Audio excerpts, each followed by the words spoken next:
हमारा अगला कदम जाति जनगणना होगा। हम देश को दिखाना चाहते हैं कि आपने किन लोगों का और कहां कहां अंगूठा काटा है। हम दलितों को, आदिवासियों को, पिछड़ों को, किसानों को, मजदूरों को दिखाना चाहते हैं कि आपने किस किस का अंगूठा काटा है। इसलिए जो मैंने वायदा किया था, इसी हाउस में यहां हम कास्ट सेंसस लागू करेंगे और उसके बाद हिंदुस्तान में एक नए तरीके का विकास होगा, एक नई तरीके की राजनीति होगी।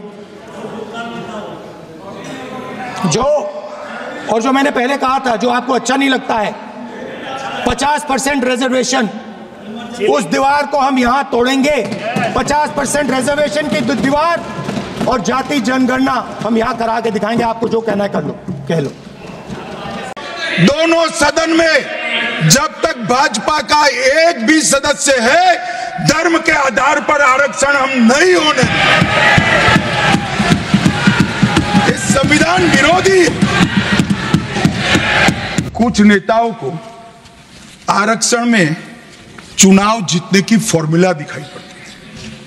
आरक्षण आरक्षण आरक्षण आरक्षण आरक्षण कोई आज की कल्पना नहीं है।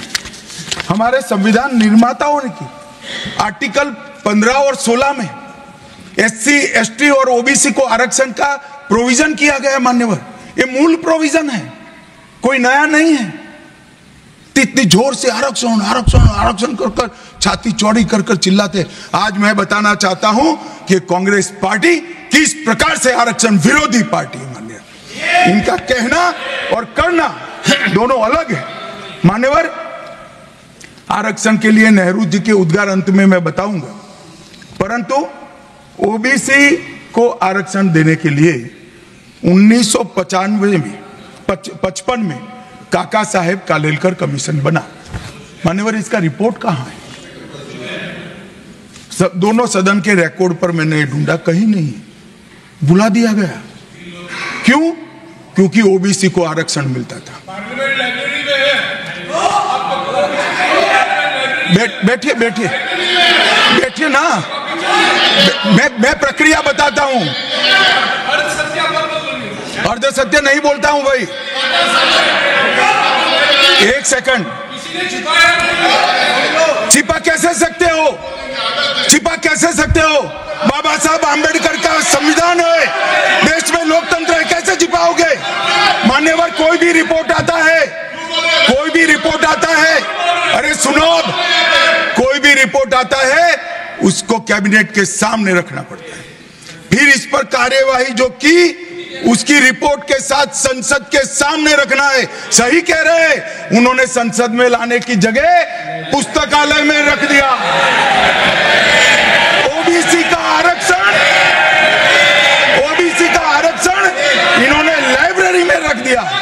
और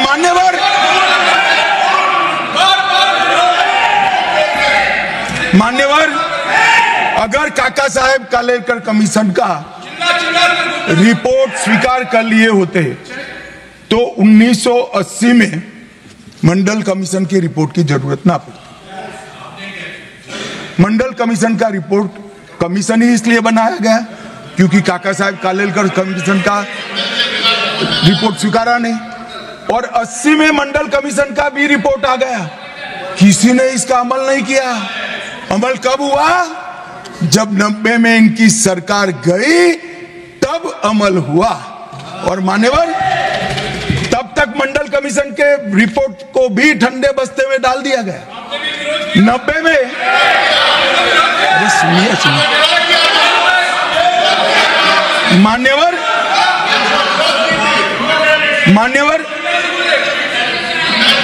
मंडल कमीशन के रिपोर्ट को जब स्वीकार किया गया, लोकसभा में प्रतिपक्ष के नेता थे श्रीमान राजीव गांधी। मैंने राजीव गांधी जी के सभी भाषणों को खंगाला।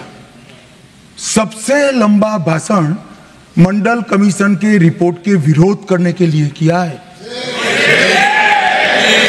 और इन्होंने कहा, पिछड़ों को आरक्षण देने से इस देश में योग्यता का अभाव हो जाएगा।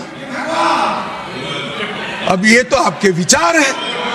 मान्यवर, राजीव गांधी की स्पीच भी, श्री राजीव गांधी की स्पीच भी लोकसभा के रिकॉर्ड पर पड़ी है। लाइब्रेरी में आप जाते हैं, लोकसभा की स्पीच निकलवा कर नहीं पढ़ते। जयराम जी पढ़ लीजिए एक बार। और नरेंद्र मोदी जी ने क्या किया मान्यवर? ओबीसी कमीशन को नरेंद्र मोदी जी ने मान्यता दी, पिछड़ा वर्ग का सम्मान किया, नेट, नीट, जेई उसमें ओबीसी का आरक्षण किया। और इन्होंने क्या किया? अभी भी ये तो सब नेहरू जी, इंदिरा जी और अब भी चलता रहता है। एक इन्होंने क्या किया? झूठ बोलना शुरू किया कि हम आरक्षण बढ़ा देंगे, आरक्षण बढ़ा देंगे। आरक्षण बढ़ाना चाहिए, आरक्षण 50% से ज्यादा बढ़ा। ये क्यों बढ़ाना है मैं बताना चाहता हूं। मान्यवर, झूठ नहीं, असत्य, झूठ की जगह असत्य। चले मान्यवर, आपने भी करेक्ट किया था, खड़गे जी की बात को स्वीकार कर लेता हूं। उन्होंने झूठ नहीं बोला, वो सत्य से परे बोले हैं, वो नहीं बोलना चाहिए। मान्यवर, इन्होंने 50% से ज्यादा आरक्षण करने की वकालत की। मैं आज देश की जनता को कहना चाहता हूं कि देश के 2 राज्यों में धर्म पर आरक्षण अस्तित्व में है। धर्म के आधार पर आरक्षण ये गैर संवैधानिक है मान्यवर। संविधान सभा की कोई भी डिबेट आरक्षण के प्रावधान करने वाले आर्टिकल की पढ़ लीजिए, इसमें स्पष्ट किया गया है कि कोई भी आरक्षण धर्म के आधार पर नहीं हो सकता। आरक्षण पिछड़ापन के आधार पर।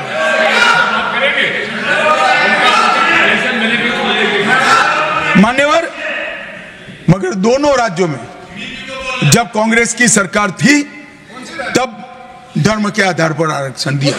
अब क्या हुआ है? सुप्रीम कोर्ट में रुक जाता है क्योंकि 50% की सीमा है। वो ओबीसी का कोई कल्याण नहीं चाहते हैं। 50% की सीमा बढ़ाकर मुसलमानों को आरक्षण देना चाहते हैं। मान्य धर्म के आधार पर आरक्षण देना चाहते हैं। और मैं आज फिर से एक बार इस सदन में जिम्मेदारी तब के साथ कहता हूं, दोनों सदन में जब तक भाजपा का एक भी सदस्य है, धर्म के आधार पर आरक्षण हम नहीं होने। इस संविधान विरोधी